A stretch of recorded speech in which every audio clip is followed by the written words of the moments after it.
Good evening, everybody, and welcome to Why Are You an Entrepreneur? The Trials and Triumphs. I'm Maureen Edwards with 8 Simple Steps. And for those of you just coming in on the replay or for tuning in for the first time, I am all about entrepreneurship and small business owners and really taking the hard out of building a business, starting a business, or scaling a business. And one of the reasons why I came up with Why Are You an Entrepreneur is so that I could highlight some of the best rock stars in the entrepreneurial world from all over the world. You know, we've had people from everywhere. It gives you an opportunity to see other people who are traveling that entrepreneurial journey and have some good inspiration, words of wisdom, tips, best practices that I know you can pick up on. And tonight, no exception. I have Jessie Hernandez, who is the podcast creator and host of Learnings and Missteps. Welcome, Rockstar. How are you? Hello, Maureen. I am doing very, very well. Excited to be here. I am excited to have you because, you know, when we decided to do this, I knew you were going to be like the most amazing guest just because of the energy, the positivity, the mindset you have. And I think you're going to tell us all about how you're capitalizing on these talents that you have. So I always start out with, why are you an entrepreneur? How did you get here? Oh, it was by almost by accident, but not really. I launched the podcast, Learnings and Missteps, and I launched that back. It's been over 2 years now, like 2 years and a few months. And that was really just an outlet for me to enhance the image of careers in the trades, because I'm a plumber by trade. I came up through the trades side in construction. So that was just, I wanted to do that. Like I couldn't go speak at schools because the lockdown, nobody was in school anymore. I wasn't talking to kids, which I really love doing. And then, well, podcast, like I could talk to everybody, well, whoever listens. And I was still working my job. I was traveling around the central United States, supporting business units. Now, in my job, here's another thing that happened during the lockdown. Because I was in a traveling role, I had to stay home. Like they said, no more traveling for you. So how do you do your job, right? So I had to learn, a lot of what I was doing then was like facilitating workshops and coaching. And I was always like anti-technology. Like there's no way we can accomplish these things without in-person contact. Well, all of a sudden I had to learn how to do my job remotely. One of the things I discovered was, yeah, in person is fun, right? Like there is an element, a special element in the in-person interactions. But I also discovered, just because every virtual experience I've been on has not been amazing, it doesn't mean I have to be less than amazing. Right. And so I could still transfer my energy and my excitement and knowledge or whatever I got, and found out like, oh, if I use this tool, I got introduced to Teams and all these other things. And so I was able to do that.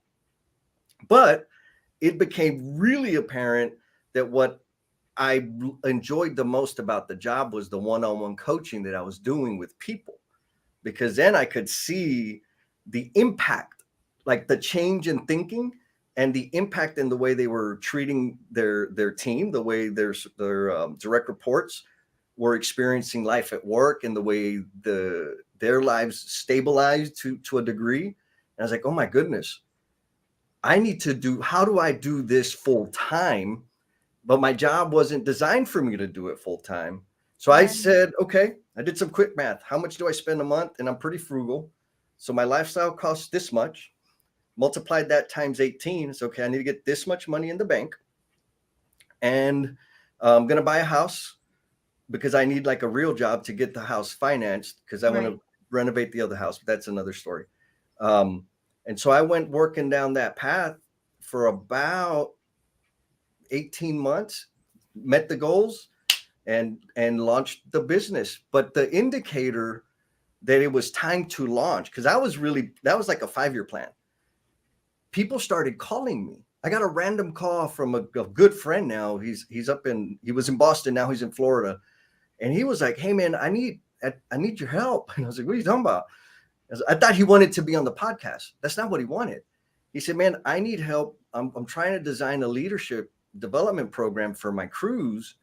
And it sounds like you can help me. I said, who told you to call me? He's like, no, it's from the podcast. I heard your style, the way you interact with people and the experience that you have.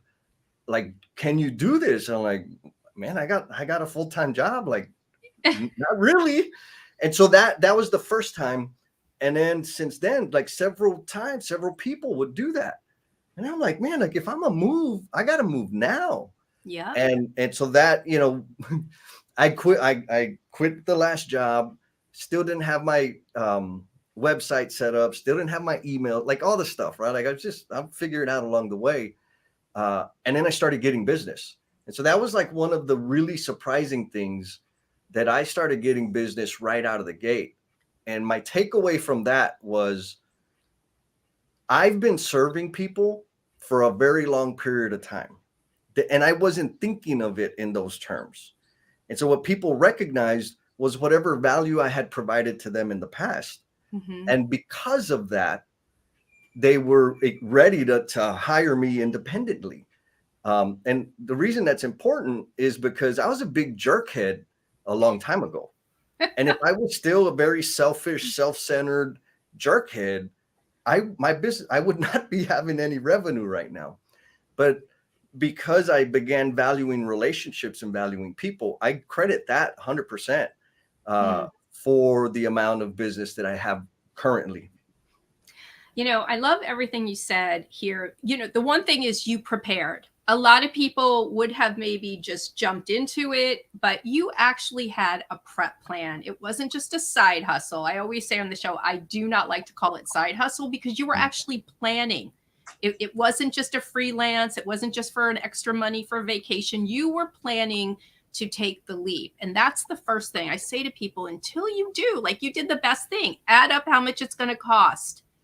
Put that money away, hit those milestones, and then you don't have the stress of what it takes to search for business. But and I just love how you went for it, because you had indicators of people out there who wanted you to show up for them. And so tell me, what was the greatest challenge though, from going, that corporate type position, that steady paycheck, you're working for somebody else, but what was the greatest challenge when you started your business?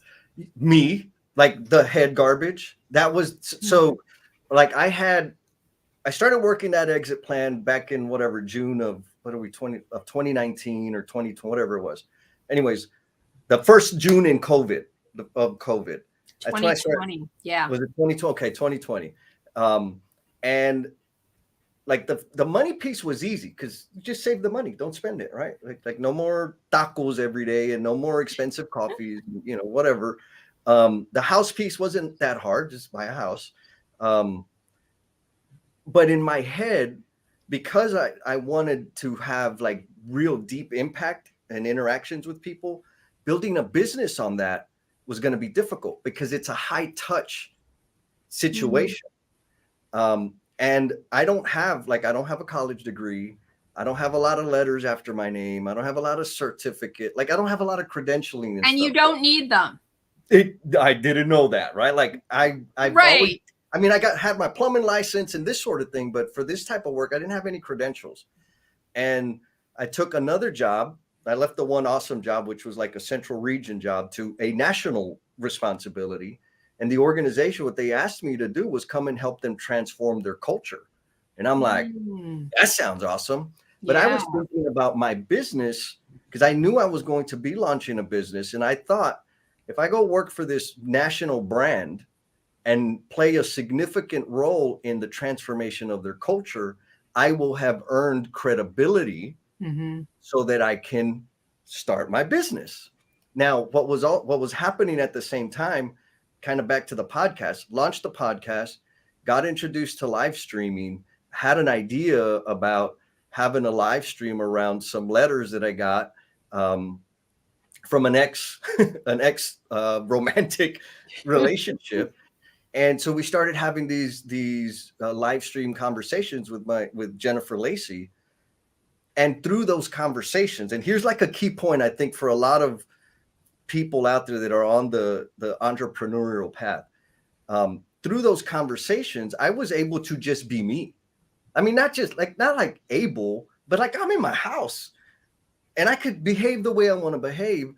And the combination of that live stream and the podcast, what that does is it helps people really understand who I am. Right. And if they don't like my energy, they don't have to pick me. But if they like high energy, goofy, crazy, kind of informal, I'm your guy. Yeah. So it was like marketing happening all the time in terms of introducing me to people and people getting a good understanding of what they're going to be dealing with if they decide to sign up with me. So, and that the frequency of people reaching out for help or for coaching or whatever continued to increase. And then I'm like, wait a minute, I already have credibility. So that was the huge thing. That's why I'm saying the head garbage was I did not believe I had credibility or that I was equipped to deliver any value to anyone unless I had like this big flashy accomplishment. So did you feel like you suffered from a little bit of imposter syndrome? Like I'm just kind of floating around and, Not a little bit. A lot. Yeah. I was being nice. It was a lot that you had to get over. And yes. I am not about degrees. I really am not, because I've seen unbelievable, exceptional success by just hard work, sound judgment, building partnerships, and just being resilient. Okay. Mm-hmm. You don't need to have all of those credentials, because people who don't have all of what I just said have a hard time making it, whether it's their own business or just in general. 100%. Right? Yes. So I love the fact that anybody out there who's feeling like you don't have credibility, take a step back.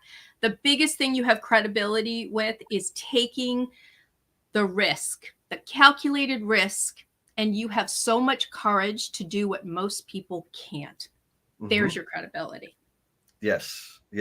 Just going from 0 to 1 is the biggest step. Yep. Going from not having a podcast to having a podcast, the decision to put myself out there was huge. It was scary. It was intimidating. Yeah. After I did it, like everything else opened up. And so that's another thing. Like there's no I did a little bit of research, YouTube and whatever, on starting a business. And I mean, there wasn't a map that I could use to do what I wanted to do. Right. And so then I started thinking about maps. Like, okay, how do they create maps? Nobody draws the map and then travels the terrain. They travel the terrain and then draw a map of what they discovered along the way. And I said, okay, this is what I need. So it is, what is the next rightest step? Is it in service to others? If the answer is yes, I'm going to take that step. And as I continue doing that, the path reveals itself. Like I don't need all the answers I'm seeking are on the other side of action. Like I have to do it to learn what it is I'm worried about. Like, but it's not like that's not comfortable. I guess that's my next question for you. Is there a mistake that you have made that you're willing to share in this journey as an entrepreneur that kind of stands out, that you besides kind of trying to get over your own maybe feeling of uncomfortable about not having degrees? Is there a mistake in this process that you could help others? Yes. And this one's a pretty recent one. So in October, my calendar was pretty open through the rest of the year. And because of, my lifestyle's changed dramatically. I mean, I've only been doing it since April. And I hit my revenue target. Like I hit my revenue target for the year in the first 60 days. So it's like I'm blessed. I'm really blessed. Anyhow, my calendar wasn't full. and I have ideas because now I can make a bigger investment in self-care. And like a byproduct of that is I get more ideas, I get more creative, and I'm Right. around more amazing people. And so that just exponentially grows. Anyhow, my calendar was open ish, and I had these ideas. So I'm like, well, I don't have a whole lot going on. So I'm going to go ahead and start moving on these ideas. Right. We had just finished the Lean and Love book, just released that. So that was a big deal. I started working on the second book, which is I finished the manuscript this Monday on the second book. Awesome. And so I launched these, like kind of got the ball rolling on these ideas. And then at the same time, I got requests from clients, which like that, the services were in November and December. And so then I kind of got in this mode of like trying to do everything. And then I stopped running. I just got the unhealthy patterns that I usually live came back. And I turned around, October's gone, and I got nothing done. Like all I was doing was busy moving things around. So the mistake was not accounting or blocking out time to serve clients. So what I've done since then is like, okay, I'm going to block out specific amounts of time for every month so that when I do have a client, because the history proves that I'm going to get clientele and they may need services like next month or like immediately. And so if I dedicate a percentage of the month for that, when the ask comes, I can say, okay, let's do it on in this time frame. And I also know that I don't have a whole month to go mess around with my crazy ideas. So I think this is important because this is all about prioritizing. And at the end of the day, you have to prioritize your clients or the prospects coming in because you don't have any revenue. I mean, yeah, you may have made the revenue targets, right? Which is great. But getting extra and putting it in the bank for any emergency is, hey, let's talk. And then we've got 2023 coming up. You want to have a strong year. So I think that's great advice, setting aside, that time, for the, being that for productivity is really what it is. It's business productivity and then personal productivity. 100%. So I have a question as far as your marketing. Now, you do the podcasting, and that seems to give you great reach, brand recognition. People are coming to you. But is there another platform out there or something else that's helping you that could help others out there? Yes. I mean, it's social media. So before I launched the podcast, I had a Facebook account and I had a LinkedIn account. My Facebook account was just for me to post dumb stuff and keep in touch with my friends, like really inappropriate stuff. So don't go back past 2020 if you're going to look me up, because that's a different time. And LinkedIn was really like kind of professional connection, but I really liked reading the articles, and that's all I used it for. I didn't use it for anything else. Well, I launched the podcast, and it's like, well, I'm not getting a lot of reach, and you do some research, like, well, post stuff on social media. Okay, so I started doing that, and it was a transition in my thinking that had to happen, because when I think of it in terms of social media, I think of it in terms of just wasting time when I'm waiting to get on a plane, or when I'm at the grocery store waiting for people to handwrite a check. That drives me nuts. Anyways, to social marketing. And so when I started, I'm like, oh, I can get my message out. I can demonstrate my capabilities and my thinking through social media and still be social, like interact with people, but expand my reach and really give more people the opportunity to find me. Because that's the thing, right? Is I gotta be findable. And my people, like the people that like this flavor, they're out there, but they don't live down the street. And so I got to put it out there so that people can find me. So it's social market, like the socials, TikTok, man, I'm like TikTok famous. I got like 300 followers, girl. Watch out. I don't do the dances. Like that's fans only content. So TikTok, Facebook, LinkedIn, YouTube, what's the other one? Instagram. And I mess around with Twitter a little bit, but so I have accounts and I'm active on all of them. Wow. And That's that, amazing. And Clubhouse. Like oh you're yeah, on and Clubhouse. everything. Yes. That, like, for real, that's work. Like Oh, producing the content. I mean, yes. I'm fortunate in that I've got, some cash flow. And so I've hired help. My sister-in-law, actually, she cuts all my content for me because I record a podcast or whatever. I upload it. She picks the clips, edits them out. And then all I do is publish them and, write something goofy and post the bad boy. But it's hours of work. It's a lot of work. And that's why I say for entrepreneurs maybe who are just venturing in and you're having to wear so many hats, pick just one or two platforms, dip your toes into it, get yourself acclimated with how to navigate through them, see the results. And then maybe when you can hire a VA or, an assistant of some sort, you can turn it over. But I will tell you, having all of those platforms, that is like a full-time job right there. Totally is. And then your podcast. So I'm wondering how you're ever like seeing clients, but that, you're handling it quite well. Yes. So what do you feel is the greatest success you've had so far in your business? That's a really good one. I think the greatest success I've had through this is really, really understanding or building an appreciation for relationships. Like my nature, I come up through the trades. I'm kind of mathy type thinking. I've been called the Tin Man and what's that guy's Sheldon, and because I'm kind of super factual, right? Yeah. I mean, even though I'm funny, the way I process things it's like super matter of fact. Yeah. And I kind of equate everything to time and money. Like somebody wants to go to dinner. Okay, that's 3.5 hours. Like that better be a good time because I got things to do 3.5 hours. Anyways,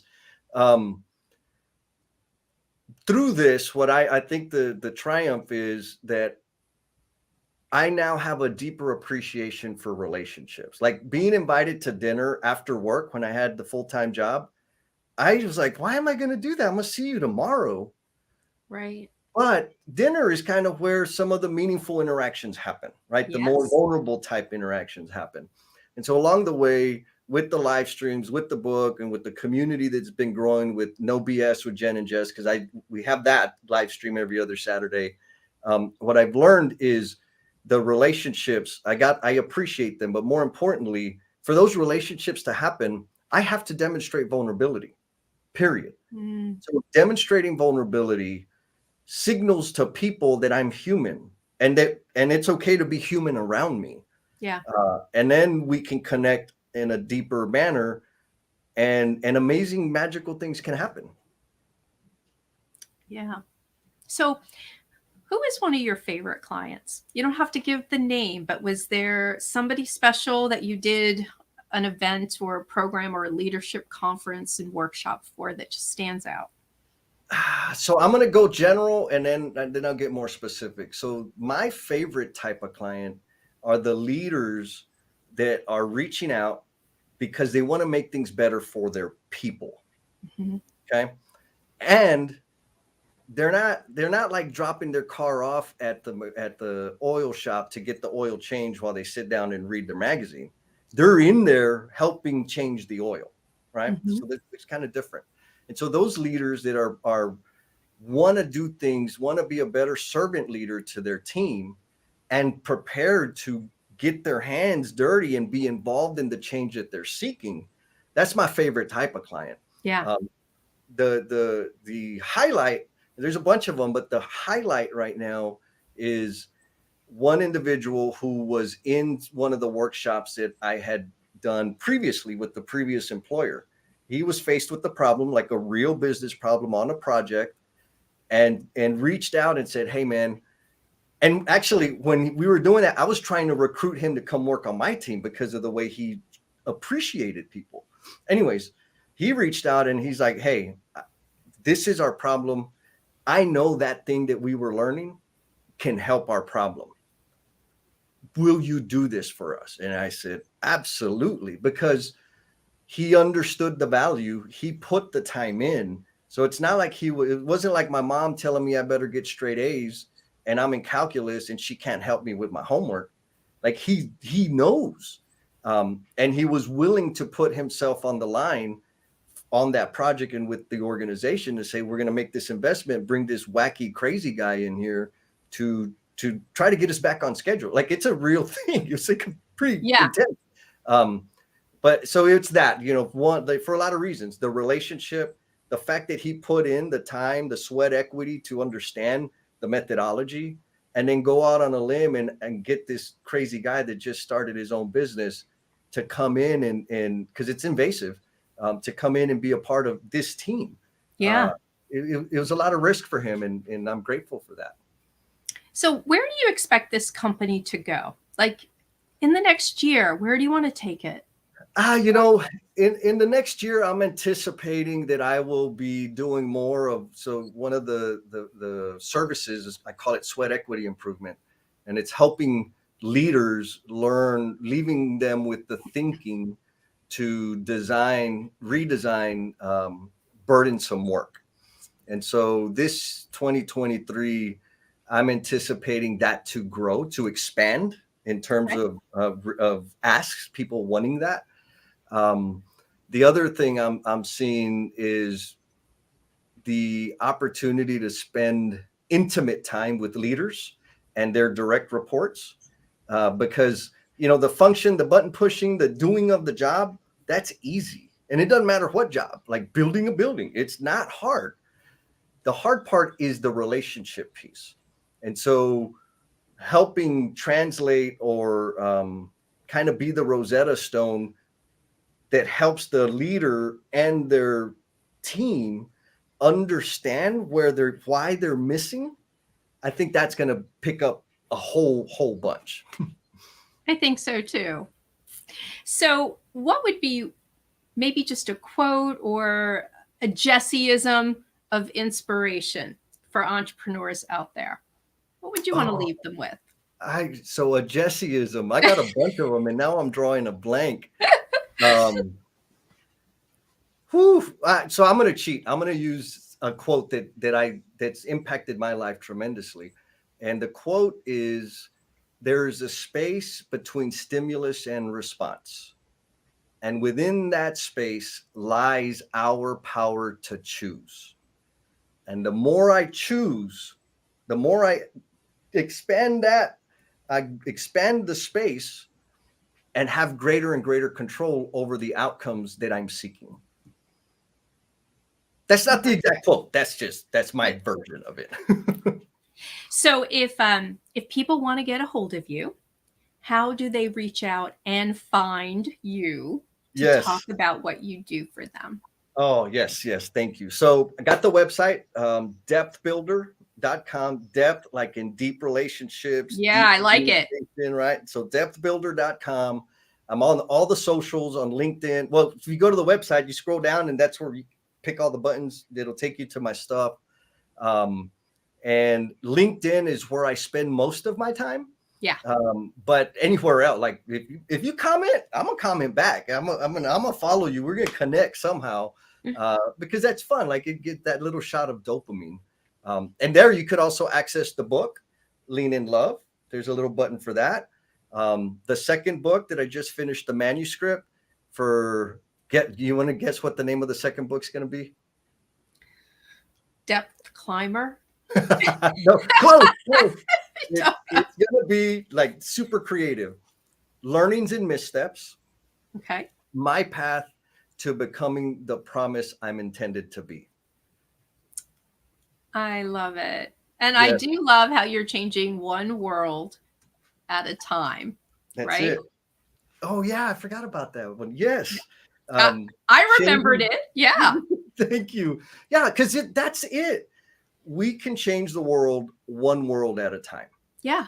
If I share a smile with you and you're grumpy, that smile might be nice. I just had an impact on the world of Maureen. And if I go on demonstrating appreciation, acceptance, love, I can do that. I can have an impact one person at a time. And you definitely made an impact tonight. And I want to say thank you to you for that. So will you come back as I find that maybe you have launched that second book and you want to let people know about it? Will you come back and share? Absolutely. Actually, yeah. The answer is yes. Yes. And I'm like just looking at KDP right now because the Lean in Love journal is going to be available like hopefully today or tomorrow. Okay. So I guess I'll see you Saturday. We'll do this on Saturday once it hits. Sounds good. Now, if people want to buy that, is it on Amazon or do they need to go to your website? No, it'll be on Amazon. Okay. Super easy access. Lean in Love. Okay, perfect. So for everybody out there, please go ahead and check that out. Learn more about Jesse and the inspiration he can bring to all of you. So I want to say thank you, Jesse, and thank you, everybody tuning in. Thank you to those who are watching the replay. If you need anything from me to take the heart out of entrepreneurship, reach out to 8simplesteps.net. I'm here for you. And next week, I'll be back with another rockstar entrepreneur for another rockstar conversation. And I really hope that after listening to Jesse tonight, you have a lot to walk away with because I do. All right. Good night, everybody.